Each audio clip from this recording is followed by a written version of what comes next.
لو انت لسه لما بتيجي تذاكر ألماني بتكتب كل الكلمات الجديدة ورا بعض، حاول تغير الطريقة دي. الجزء الثالث من سلسلة نصايح عن تجربة.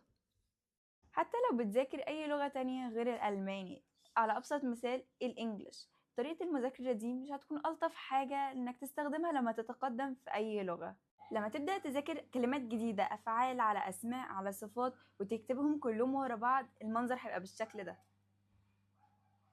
لو انت بدأت تذاكر درس جديد بكلمات جديدة وبدأت تكتبها في الكراسة بتاعتك، خلصت وبعد كده بدأت في درس تاني جديد وكلمات جديدة وكتبتهم بعد الكلمات الأولانية من غير أي ترتيب، صفات على أفعال على أسماء. لو انت مش هتنظم الكراسة بتاعتك، أنصحك ما تكتبش أي كلمات جديدة. ليه؟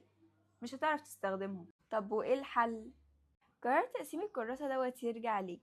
انت شايف السكتش بتاعك حابه يكون عامل ازاي، وقسمه زي ما انت عايز. ممكن تقسموها بطريقة لذيذة قوي، يعني الاسماء لوحدهم والافعال لوحدهم والادفيرب والادجكتيفز لوحدهم. ممكن برضو تحطوا جزء تاني للاوزوك او التعبيرات الجديدة اللي انتوا بتاخدوها، واكتب التيمة بتاعت الدرس فوق مثلا. وما تيجي تراجع على الدرس دوت او التيمة ديت، بصة سريعة على النومن، بصة سريعة على الفيربن، بصة سريعة على الاوزدروكه. الحوار هيبقى لذيذ واسهل بكتير. جربوا ان انتوا ترتبوا وتقسموا الكراسة بتاعتكم وقولوا لي هل فرقت معاكم في المذاكرة.